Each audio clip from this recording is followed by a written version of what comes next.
अभी के जो तीर्थंकर जो आने वाले समय में आने वाली 24 के अंदर जिस 12वें नामक अमरनाथ नामक जो तीर्थंकर बनेंगे, उनका यहाँ पर जो कृष्ण के अवतार में जो उन्हें जन्म मिला था और ऐसी वह आज के दिन उनका जन्म हुआ था, इसलिए कहा गया है जन्माष्टमी। अष्टमी के दिन कई लोगों का जन्म हुआ होगा, हुआ है नहीं हुआ? कितने ही लोगों का अष्टमी के दिन जन्म हुआ होगा, लेकिन फिर भी कभी हम अष्टमी के दिन को हम पर्व के रूप में या ऐसे त्योहार के रूप में या उस व्यक्ति का जन्म नहीं मनाते। लेकिन कितनी आत्मा हुई होगी अष्टमी, क्योंकि कहते हैं जन्म और मरण ये दो चीज ऐसी कभी कोई समय नहीं देखती है। विवाह का तो समय फिक्स रखते हैं कि सुबह में या मुहूर्त निकाल के रखना पड़ता है, लेकिन जन्म का समय कोई फिक्स नहीं होता है। वह न सुबह देखती है, न रात देखती है, न दोपहर देखती है, न धूप देखती है, न छांव देखती है, बस उसको जन्म लेना है तो वह ले लेता है। अपने यहाँ पर 3 प्रकार के पुरुष के अवतार, 3 प्रकार की आत्माएं होती है। एक धर्म पुरुष, एक कर्म पुरुष और एक होता है भोग पुरुष। क्या होता है? पहला धर्म पुरुष। धर्म पुरुष यानी कौन होते हैं? धर्म पुरुष कौन होते हैं?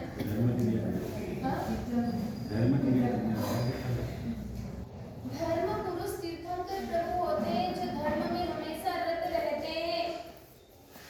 ऐसे तीर्थंकर की आत्मा होती है जो अपने द्वारा भी अन्य लोगों को धर्म की प्रवृत्ति करवाते हैं, धर्म की प्रेरणा देते हैं, धर्म का अनुसरण करवाते हैं।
पर जब आज जन्माष्टमी मना रहे हैं,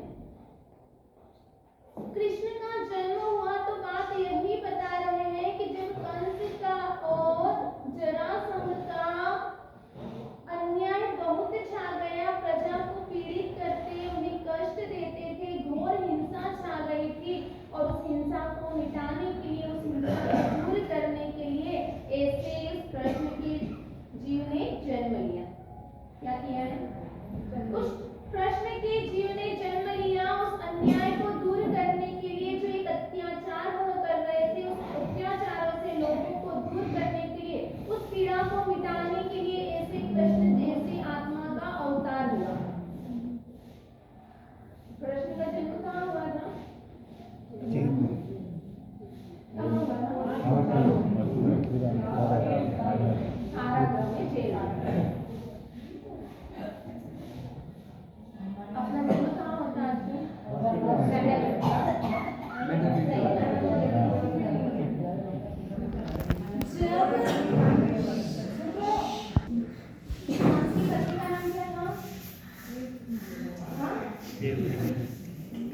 कर रही थी कि मेरे पति ने इतने भुलक्कड़, तीनों बात कर रही थी कि अरे मेरे पति ने इतने भुलक्कड़ कि मैं बात ही क्या करूं। पहली पत्नी कहने लगी, अरे मैंने एक बार उनसे मटर मंगवाए कि आप मार्केट से जाकर मटर लेकर आ जाओ, वो 2 घंटे में आया, टमाटर लेकर आ गया। वो 2 घंटे में आए, लेकिन टमाटर उठाकर ले आए। बोले कि अरे तेरे पतिदेव कोई भुलक्कड़ नहीं, कम से कम कुछ लेकर तो आए हैं ना, मटर लेकर टमाटर की सब्जी बना सकती है, कोई बात नहीं। मेरे पतिदेव तो इतने भुलक्कड़ है कि मैं क्या बताऊं। मैंने बोला क्या हुआ, बता तो सही। वो बोले, अरे एक बार हमारे घर पे मेहमान आए, और घर पर भोजन रखा हुआ था। 4 घंटे में मैंने बोला कि तू भी मटर लेके आ जाना भाई, मटर टमाटर की सब्जी मेहमानों के सामने रखते तो अच्छी नहीं लगती, ये मटर का सीजन था और मैंने कहा मटर लेके आ जाना। मेरे पतिदेव 4 घंटे में घूम फिर कर थैली हाथ में लेकर आए, और मैंने पूछा क्या लाए, तो बोले खाली हाथ। तूने क्या मंगवाया था, मुझे क्या मालूम था, वो खाली हाथ ही आ गए। वो तीसरी महिला कहने लगी, तुम दोनों के पतिदेव भी कोई ज्यादा भुलक्कड़ नहीं है, मेरे पतिदेव तो इतने भुलक्कड़ है कि मैं बात क्या कहूँ। जब मैं अपनी सहेली के साथ मार्केट गई थी, और मैं मार्केट में घूम रही थी, और उस वक्त मेरे पतिदेव सामने से निकल रहे थे, हम इधर से निकल रहे थे, वो सामने से आ रहे थे, मुझे घूर घूर कर देख रहे थे, और आखिरी में मेरे पास में आकर कहा, अरे बहन जी आपको मैंने कहीं देखा है। अरे बहन जी मैंने आपको कहीं पर देखा, मेरे पतिदेव इतने भुलक्कड़ हैं कि मुझे भी नहीं पहचाना। अपनी भी यहाँ पर स्थिति है। बस आप अपने पतिदेव का नाम मत भूलना, इतना बहुत अपने बच्चों का नाम मत भूलना। अपने जिन शासन के जितने भी महापुरुष महासतियों के भगवान के तीर्थंकर होते, उनके बच्चों के नाम नहीं याद रखोगे तो चलेगा, है ना। अरे हमारे पूर्वज ने वसीयत में हमको इतना सब कुछ दिया है उन्होंने, और आप उनको याद नहीं करोगे तो आपके बच्चे आपको भी याद नहीं रखने वाले। इसीलिए आजकल की इतनी शॉर्टकट जिंदगी हो गई। बच्चों से पूछे आपके परिवार में कौन, तो वो बच्चा क्या बताता है। एक बार एक बच्चा हमसे मिलने आया और कहने लगा, मासा जी आज तो हम घूमने जा रहे हैं। हमने बोला क्यों? बोले आज मैं आपके यहाँ पे पढ़ाई करने नहीं आऊंगा, आज हम घूमने जा रहे हैं। बोले कौन जा रहा है? बोले हमारी फैमिली। मैंने बोला तेरी फैमिली में कौन कौन आता है? तो बोले मैं, मेरी बहन छोटी, मेरा बड़ा वाला भैया और मम्मी पापा। दादा दादी तो गए एक तरफ, सही ना।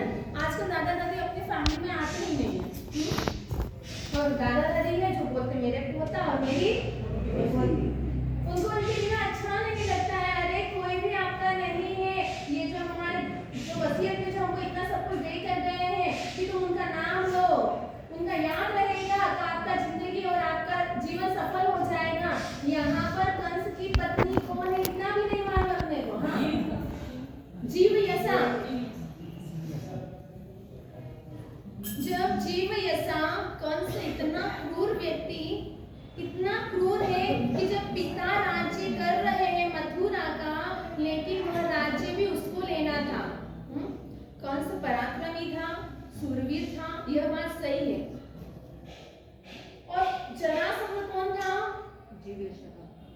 जीवयसा का भाई नहीं, पिता। जीवयसा के पिता थे वो प्रतिवासुदेव थे। कौन थे?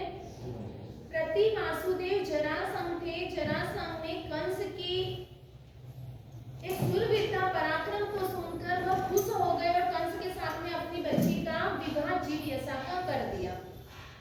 और प्रतिवासुदेव कोई कमी नहीं थे, त्रिखंड के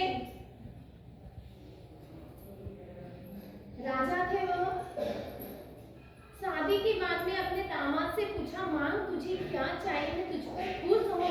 तब उसने क्या कहा, क्या मांगा? मुझे मथुरा का राज्य चाहिए। क्या कहा? मुझे मथुरा का राज्य चाहिए। जैसे ही उसने अपने ससुर जी से मांगा, ससुर ने कहा, अरे मथुरा का राज्य तेरे पिता का ही तो है, तेरे पिता का जो है वो सब तेरा ही तो है। बोले मेरा तो तब होगा जब मेरे पिता मरेंगे, उसके पहले मेरा होने वाला नहीं है। मुझे तो अभी राजा बनना है। कैसा क्रूर पुत्र होगा जो पिता को भी अपनी राजगद्दी पर नहीं रखना चाहता है ना।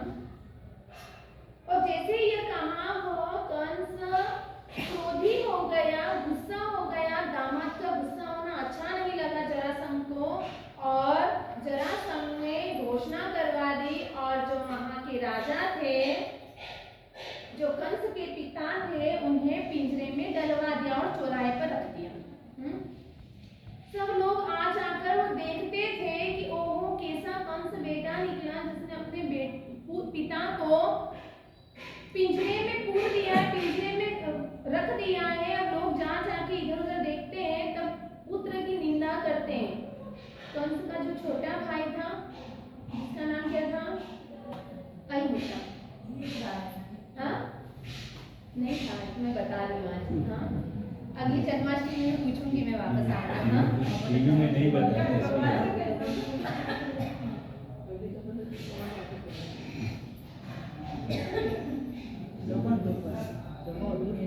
कंस का भाई जो छोटा भाई था अहिमुत्ता, और वह अहिमुत्ता देख के अपने पिता की ऐसी हालत देख रहे थे, उस हालत को देखकर उसे वैराग्य उत्पन्न हो गया। उसने तो दीक्षा ले ली।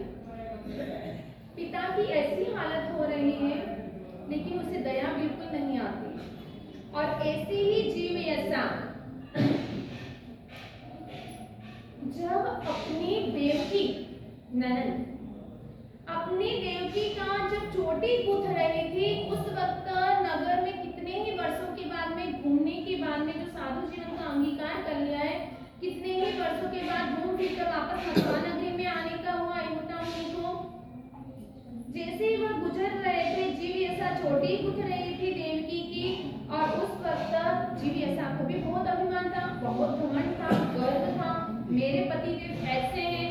उसे भी जो अभिमान से चकनाचूर हुई थी, वह कहने लगी अहिमुत्ता का शरीर देखकर कि देखो तुम्हारा भाई एक मथुरा का राजा, इतनी जगह जगह पर उनकी आन बान शान है और उनकी प्रजा है कि उनका सबदू डंका बजता है, और तुम हो जो घर घरों पर भीख मांगने के लिए जाते हो। क्या कहा?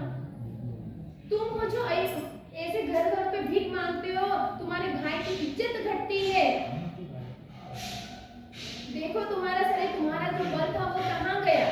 क्या कहा? जो तुम्हारा बल था वो कहाँ गया? कितनी ही तरह से उसकी वाणी के द्वारा कदर्तना करी मुनि देव की। कहते हैं कभी कभी संयमी आत्मा भी अपना बोलने में वाणी का विवेक भूल जाते हैं कि सचमुच में वह बात कहनी या न कहनी। जैसे ही वाणी के द्वारा कदर्तना हुई, वाणी से उसने जीवयसा ने कितना ही कुछ अपने देवर को कह सुनाया। तब अहिमुत्ता मुनि से भी रहा न गया, क्योंकि जीवयसा जैसे ही वह अहिमुत्ता मुनि निकल रहे थे, एक गाय ने सिंह के द्वारा उन्हें उछाल दिया था। उछाल कर फेंका, तो इस वजह से उसे हंसी आ गई और उसने इतना सब कुछ कह सुनाया। तब अहिमुत्ता मुनि ने भी उसके सींग पकड़ के उसे भी घुमा दिया। भले ही काया इतनी थी तो क्या हुआ? कहते हैं जाड़ा देखकर डरना नहीं और पतले से कभी लड़ना नहीं। जरूरी नहीं है कि पतला हो तो उसमें ताकत नहीं होगी। अहिमुत्ता मुनि की काया हो गई थी, लेकिन फिर भी अनेक लब्धियां उनके पास में थी, अनेक शक्तियां उनके पास में थी। अहिंसा ने भी कह दिया कि अरे जीवेशा, जिसकी तू छोटी पुत्र रही है उसी का पुत्र तेरे वंश का नाश करने वाला। क्या कहा? तेरे वंश का नाश करने वाला होगा। अब जीवेशा को इतना तो भरोसा था कि साधु के वचन कभी व्यर्थ नहीं जाते। साधु के वचन व्यर्थ नहीं जाते। इन्होंने कुछ कहा है तो जरूर ऐसी घटना घट सकती है। वह उदास हो गई, उसे चिंता सताने लग गई कि अरे हमारे वंश को खत्म करने वाला इसी का पुत्र, 7वें नंबर का जो पुत्र होगा वो हमारे कुल का नाश कर देगा। अब क्या करना? उसे लग रहा है कि अब अपना पुण्य खत्म होता जा रहा है। जब अच्छे दिन होते हैं तब हम कर्म करने में देरी नहीं करते हैं। पाप कर्म करते रहते जब पाप का उदय आता है तब व्यक्ति को लगता है कि अब मेरे पापोदय हो गया है, मेरे पाप का उदय हो रहा है। जीवेशा को भी लग रहा है कि हमारे पुण्य क्षीण होते जा रहे हैं, लग रहा है मुझे उदास होकर बैठी हुई है। कंस ने अपनी पत्नी जीवेशा को जैसे ही देखा और पूछा कि तेरी उदासी का कारण क्या है? तेरी उदासी का कारण क्या है? और उस वक्त जीवेशा ने कहा कि देवकी का 7वें नंबर का पुत्र हमारे कुल को नाश करने वाला होगा।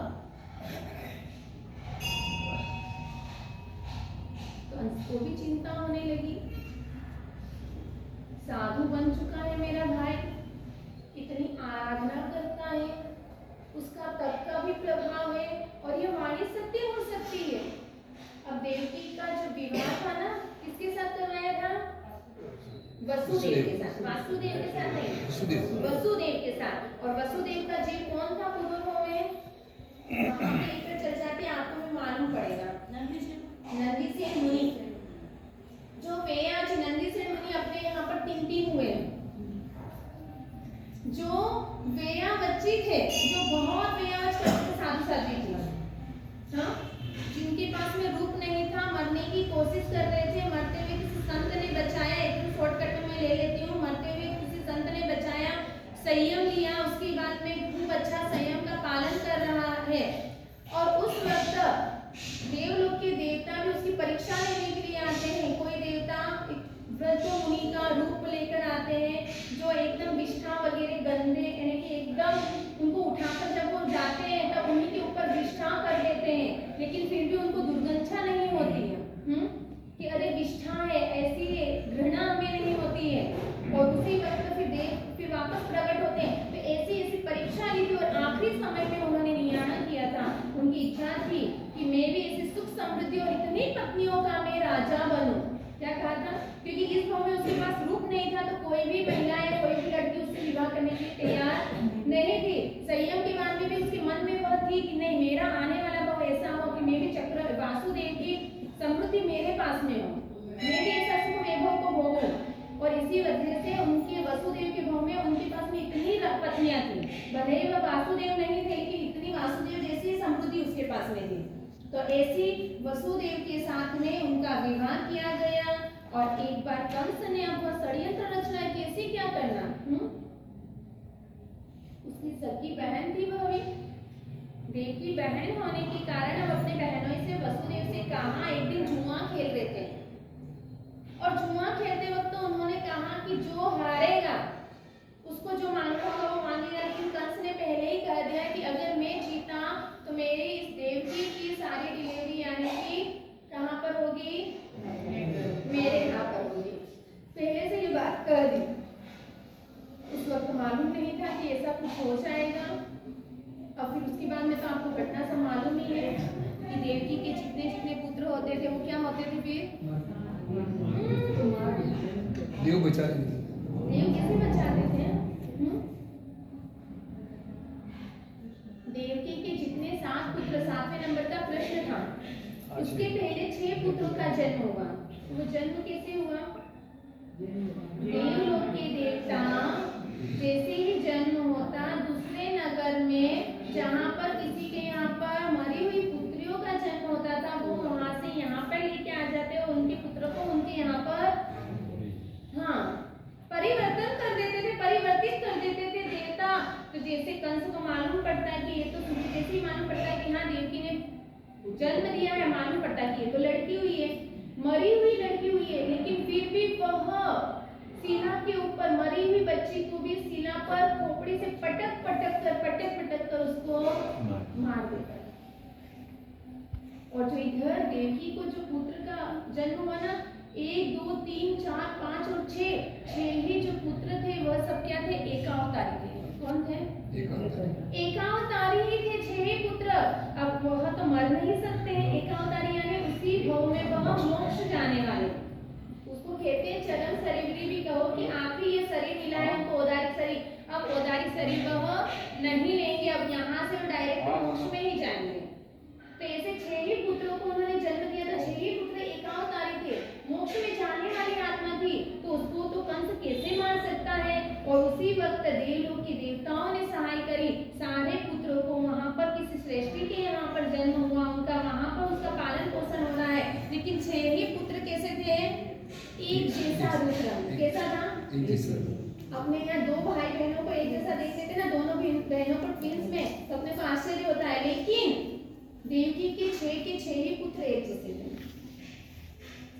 और यहाँ पर जितनी बार हुआ सारी लड़कियों को देखा, और वो भी मरी हुई होने के बाद में भी कौन सा उसको विश्वास नहीं होता, क्योंकि इसको काय का डर था, मेरे वंश का नाश हो जाएगा। और इसलिए उसको जुआन कर करके उन पुत्रों को, उन पुत्रियों को वह मारता था। ऐसे करते करते जब 7वें पुत्र का जन्म हो रहा, उसके पहले उन्हें जेल में डाल दिया गया।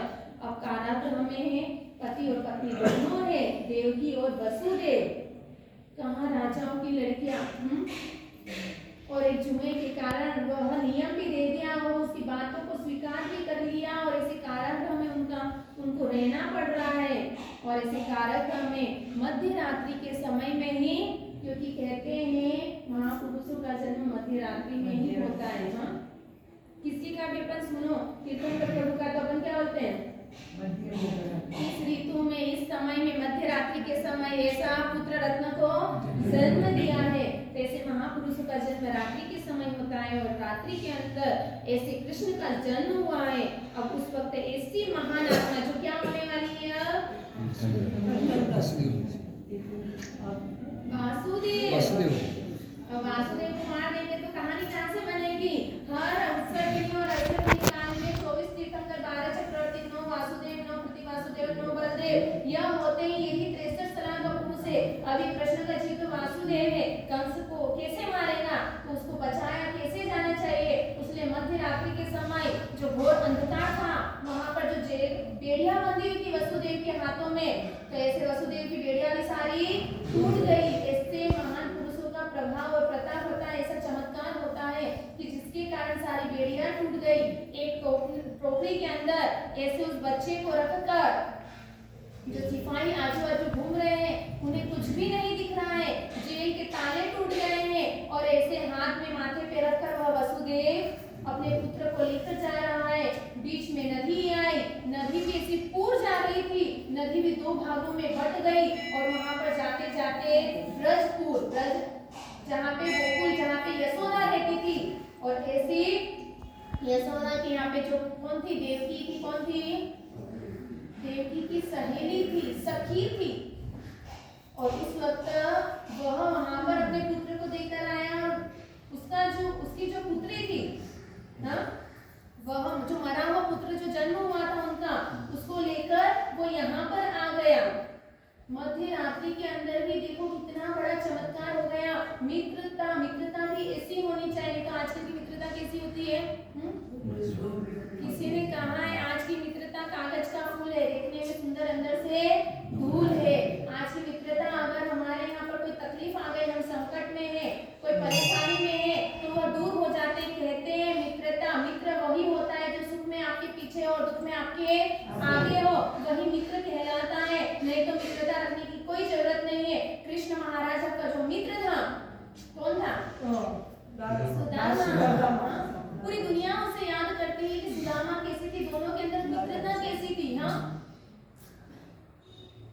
सुदामा जब अपने मित्र कृष्ण को मिलने के लिए जा रहा, मालूम पड़ गया कि अरे वो तो राजा बन गया, मेरे को वही रंगोट पहनी हुई है, मेरे को कौन देखेगा, मेरी तरफ कौन इशारा करेगा, कुछ नहीं। पर बचपन का जो प्रेम था स्नेह था, उस स्नेह को देखकर वह जाने लगा था। वह सोच रहा है मैं अपने मित्र के यहाँ पर ऐसे कैसे जाऊँ, मैं अपने मित्र के यहाँ जाऊंगा, खाली हाथ मुझे नहीं अच्छा लगेगा। और उस वक्त सुदामा अपने पोटली में क्या लेकर गया था, चावल लेकर गया था।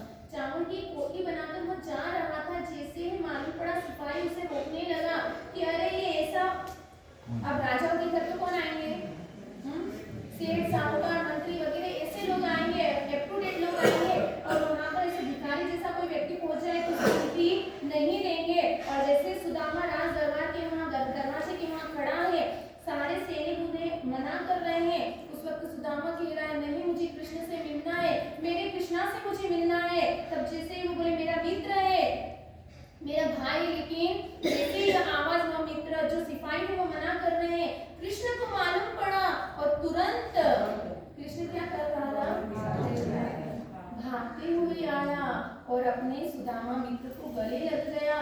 सिंहासन पर किसको बिठाया, सुदामा को बिठाया। चरणों को दूध से वह धो रहा है स्वयं।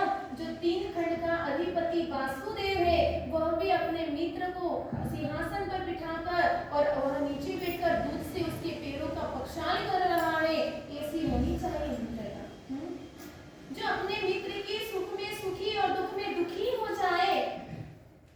यहाँ पर यशोदा उस देवकी की दोनों के अंदर मित्रता की सखी थी, और उस वक्त ऐसे समय में वह काम कर रही, अपने पुत्र को वहां पर ही रखा।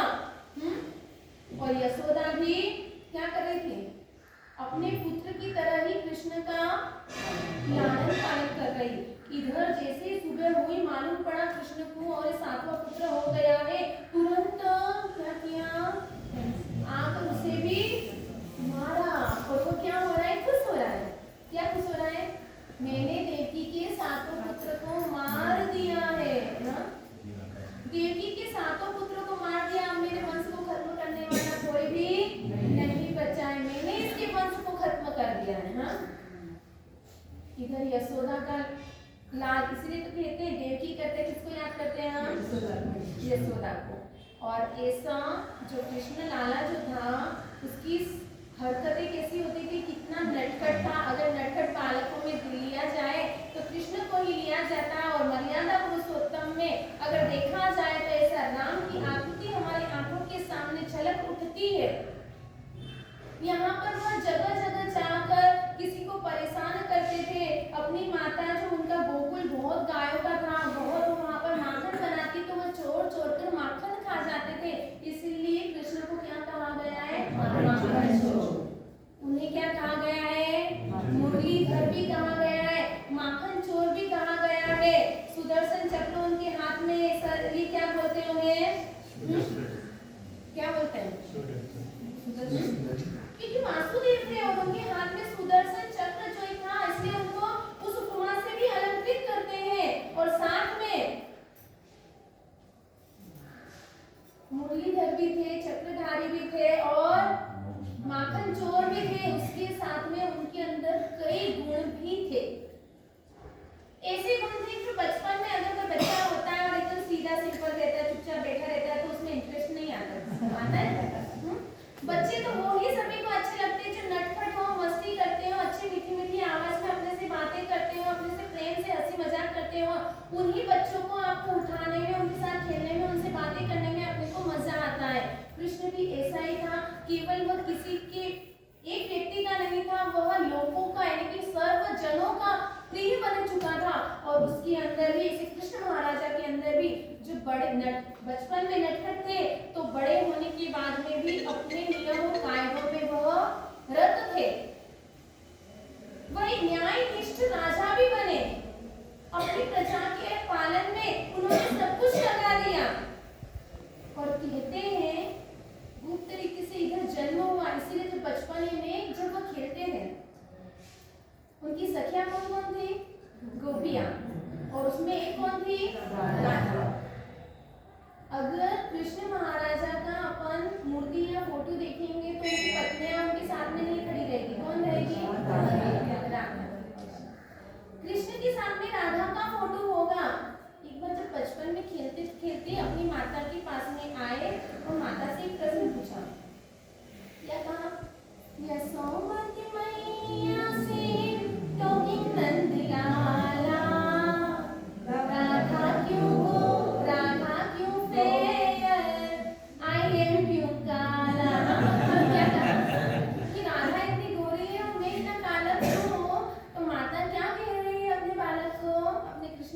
कह रही है, क्या कह रही है?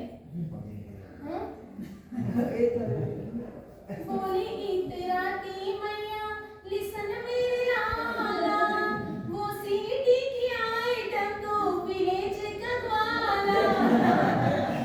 इसमें काला है, इसीलिए तो काला है। हाँ, कि वो सिटी की है, सिटी के लोग गोरे होते हैं और तो ग्वाला है भाई, गांव का है, इसलिए वजह से वो काला है। क्योंकि कृष्ण महाराजा कौन थे? श्याम वर्णीय थे, लेकिन श्याम वर्णीय होने के बावजूद भी वो बहुत ही मनोहर सुंदर दिखते थे। उनके जो मोर पंख जो लहरा की छाती में उनकी जो सुंदरता थी, इसी वजह से तो इतनी रानियां होती थी ना। तो काले लोगों को कौन मिलेगी? हाँ? काले मिले तो एक गुना भी उनके लिए बहुत मुश्किल काली हो, लेकिन उनके अंदर रहे हुए गुणों के कारण वह लसन किया गया था। हाँ? अनुपमा देवी भी सांवली थी। हाँ? वो होते हैं पर इतना देखने वाले कम ही होते हैं ना। वो होता जरूर है लेकिन देखने वाले कम होते हैं। परमात्मा का आभा जो आभा निकलती थी वो इस कलर की होती थी, लेकिन परमात्मा का रूप तो बहुत अनंत और ऐसे एक अद्भुत रूप था। इसीलिए अनंत ज्ञान के धनी, अनंत रूप के धनी, अनंत उनके वाणी के इतने ओजस्व 35 वाणी के गुण ये सब बताए हुए हैं। परमात्मा से देख नहीं थे। यहाँ पर कृष्ण महाराजा भी श्याम वर्णीय थे, लेकिन उनके जो एक कर्ष थे वो बहुत ही सुंदर थे, बहुत अच्छे लगते थे। इसी वजह से गोपियां उनके वहाँ आजू बाजू मंडराती थी। वो मुरली धरते, मुरली बजाते, सारी गोपियां उनके पास आ जाती थी और उनके साथ में नाचती थी, गाती थी, उनके साथ खेलती थी। और ऐसे ही कृष्ण महाराजा का बालपन, बाल्य अवस्था निकलती गई। बाल्य अवस्था के बाद में जब उन्हें देवलोक के देवताओं ने क्या बनाकर दी? द्वारिका नगरी। द्वारिका नगरी देवलोक के देवताओं ने बनाई थी, सोने की नगरी थी। और जब उसके अंदर वह राज्य कर रहे हैं, राज्य करते करते करते करते एक दिन इस द्वारिका नगरी के अंदर नेमिनाथ भगवान के साथ में अन्य मुनि भगवान उनके जो शिष्य थे वह भी द्वारिका नगरी के अंदर आए। और ऐसे 6 मुनि जो ऐसे उग्र तपस्या करते हुए भी अपने संयम का पालन कर रहे हैं। और ऐसे वह मुनि 6 के 6 अलग अलग ग्रुप में गोचरी के लिए गए। जैसे ही गोचरी के लिए गए, पहली बार जो दो मुनि का सिंहारा आया, यानी 2 मुनि आए, तो उन्होंने गोहराया। देखकर एक अजीब ही उनको प्रेम उमटा। हाँ, दोनों भाई थे। कृष्ण महाराज के भाई थे। जैसे ही मालूम नहीं कि मेरे भाई हैं, क्योंकि उनसे कोई लेना देना ही नहीं था उन्हें। और जैसे ही वो निकले उसके बाद थोड़ी देर बाद में 2 वापस आए। मुनि भगवान को मालूम नहीं था कि यहाँ पर हमारे मुनि भगवान के यहाँ गोचरी लेकर गए। उन्हें भी मालूम था, घूम फिर के वापस घर पे आए। वह भी निकले, वापस आए 2 मुनि भगवान का। और उस वक्त तक तो उन्होंने देखा, पहले उसको देवकी को दुख हुआ कि मेरी द्वारिका नगरी के अंदर कोई ऐसा श्रावक का घर नहीं है कि गुरु भगवान को गोचरी नहीं मिल रही, जिस वजह से बार बार इस घर में आना पड़ रहा है। उनके मन में विचार आया। मुनि भगवान तो उस चीज को समझ गए और मुनि भगवान तक बोले कि गुरु भगवान आप भी आए थे। तो मुनि भगवान ने कहा कि आपकी जो शंका है वह सही है। शंका कुछ ऐसी है कि हमसे पहले हमारे 2 मुनि भगवान था, उससे पहले 2 मुनि भगवान आए थे। हम 6 भाई हैं, 6 ही भाइयों का रूप एक जैसा है। जैसे ही यह कहा और ऐसे देवकी को एक मातृत्व का भाव उत्पन्न हुआ। वो सोच रहे मेरा कुछ ना कुछ संबंध है इनके साथ में, इनको देखती हूँ और मुझे मेरे मन के अंदर कुछ ना कुछ होता है। जैसे ही वह गए उसके बाद में उदास होकर वह बैठ गई है। अब इधर वसुदेव की कितनी पत्नियां थी? कितनी पत्नियां थी। कृष्ण महाराज रोजाना हर माता को एक दिन मिलने के लिए जाते, तो कितने दिनों के बाद में नंबर आता होगा माता का? रियल माता का नंबर कितने दिनों के बाद आता होगा?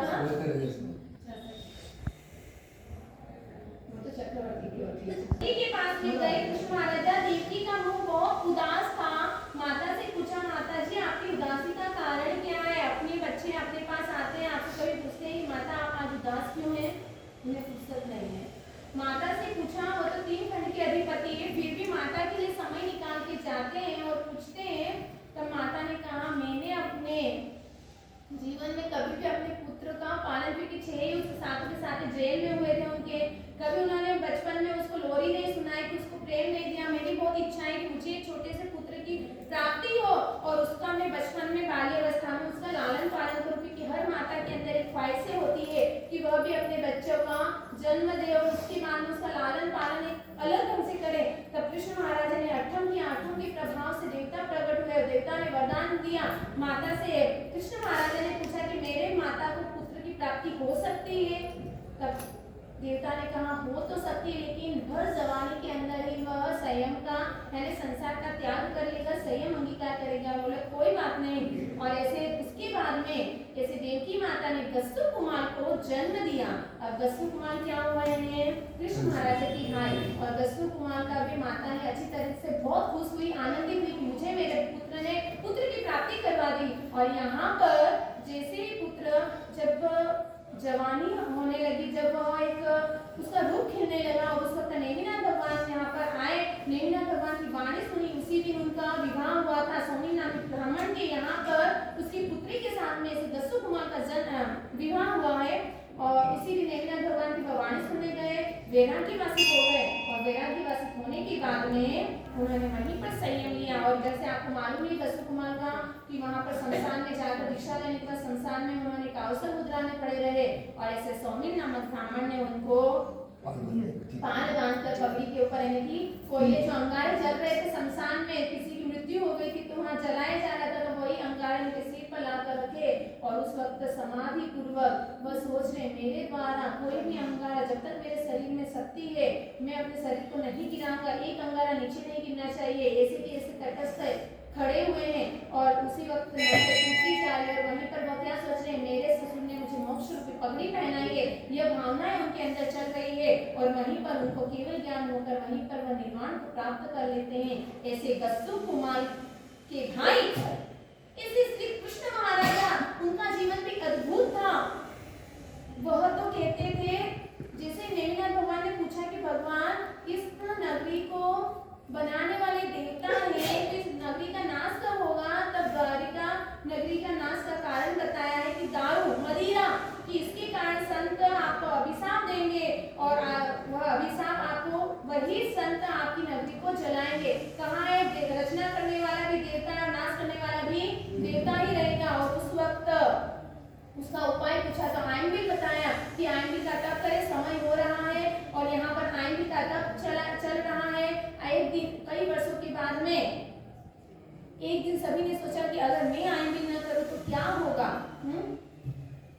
सबके मन में यही विचार चली। और इधर देवपायन ऋषि जो देव बना था वह यही सोचा था किस दिन आयन भी नहीं हो। और उस दिन में क्योंकि आयन के प्रभाव से वह नगरी को जला नहीं सक रहा था, उस दिन एक दिन आयन भी नहीं हुआ और नगरी को जला रहे थे। जैसे जल रहा मालूम पड़ा कृष्ण और बलराम दोनों भाई अपने माता पिता को लेकर नगरी के बाहर जा रहे थे। उसके पहले ही घोषणा कर दी थी कृष्ण महाराजा ने कि यह नगरी एक दिन जलने वाली, भस्म होने वाली है, नगरी रहने वाली नहीं है।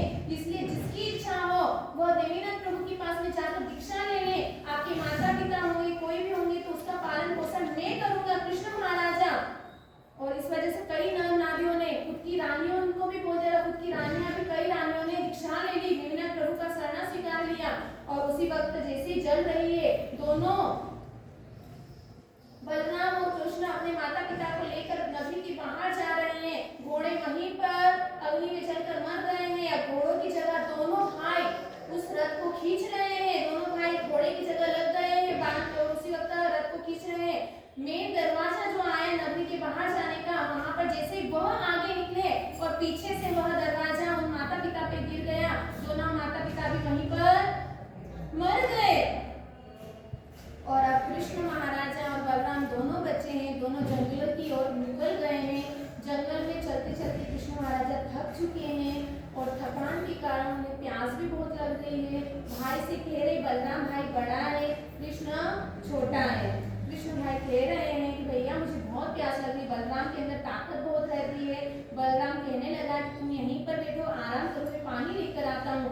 बलराम पानी लेने के लिए गए और इधर वह आराम से पेड़ के ऊपर पैर चढ़ाकर जैसे कृष्ण महाराजा सोए हुए थे। भाई की मौत मेरे द्वारा न हो जाए, जरा कुमार ने यह सोचकर, क्योंकि नेमिनाथ प्रभु से यह सुना था कि कृष्ण की मौत जरा कुमार खुद के भाई से ही होगी और इसके डर से कि मेरे हाथों से मेरे भाई की मौत हो यह मुझसे सहन नहीं होगा, इसलिए वह द्वारिका को छोड़कर पहले ही जंगल चला गया था। योग ऐसे बना कि उसी जंगल में यह नेमिनाथ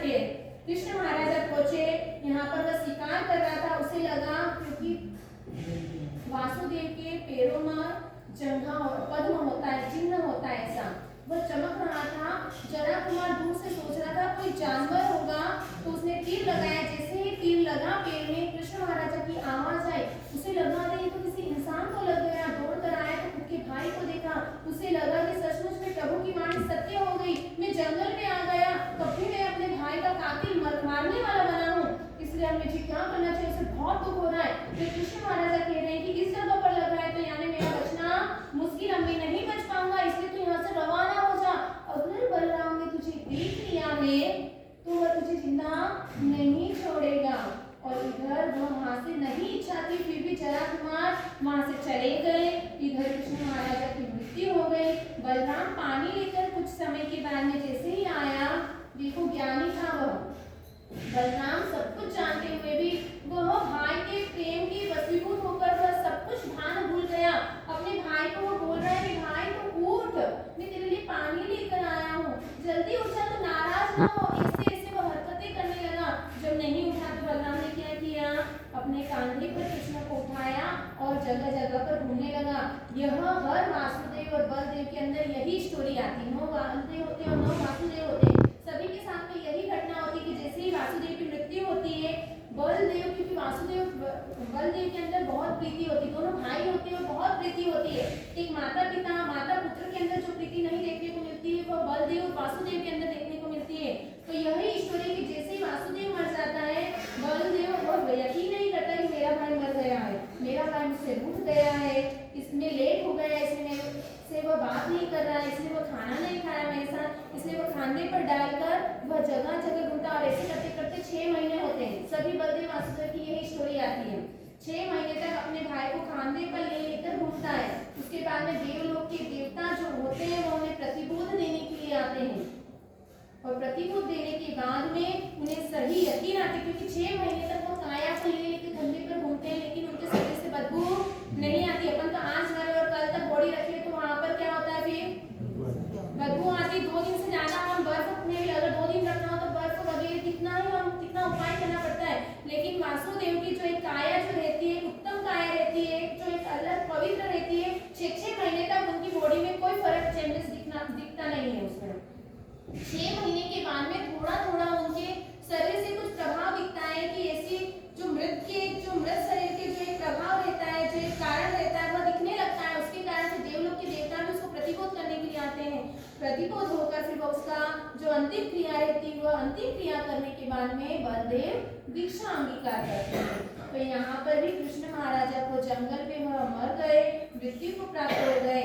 ऐसे महान पुरुषों का जो आज दिन, जो आज अपने यहाँ जन्माष्टमी है, महान पुरुषों का जन्म भी एक दुनिया के लिए कुछ कहकर कुछ करने के लिए होता है, और उनकी मृत्यु भी ज्ञानगिरी हो जाती है। कृष्ण महाराजा को जो जन्म था, जन्म के बाद उन्होंने जो कार्य किए, उनके अंदर जो गुणवत्ता दिखती थी, वह कैसे थे? किसी भी व्यक्ति के अंदर कोई देखता था तो गुण देखते थे। अपन क्या देखते हैं? अपन उसके अवगुण देखते हैं। लेकिन कृष्ण महाराजा अगर सड़ा हुआ कुत्ता भी है और उसके अंदर से भी वह कुछ गुणों को देखते थे। लोग नाक पर कपड़ा डालकर जाते थे, मुंह पर कपड़ा रखकर वहां से निकलते थे, लेकिन कृष्ण महाराजा गुणानुरागी थे। वो उस कुत्ते के अंदर वह देखते थे, वो उस कुत्ते की दांत की पंक्तियां कितनी सुंदर है ना, इसके दांत कितने सुंदर दिख रहे हैं, वो गुण देखते थे। हमें भी ऐसे कृष्ण महाराजा के अंदर जो गुणानुरागी का जो गुण था, ऐसे तो कई गुण थे, लेकिन एक गुण मैं आपको बता रही हूँ कि गुणानुरागी थे। जैसे वह गुणानुरागी थे, कैसे भी पापी से पापी आत्मा हो, लेकिन उसके अंदर भी हमें गुणों को देखना है, गुणों को ग्रहण करना है। अगर हमारे अंदर भी वह गुण आएंगे तो आज तो कृष्ण जन्माष्टमी मना रहे हैं, कल हमारे आने वाले लोग अपनी भी कुछ न कुछ दिन मनाएंगे। नहीं तो मालूम है घर के अंदर तो श्राद्ध एक बार मनाई जाती है, पिता शांत हो गए पुत्र मना लेंगे, और पुत्र शांत हो गया तो उसका पुत्र मना लेंगे। बस एक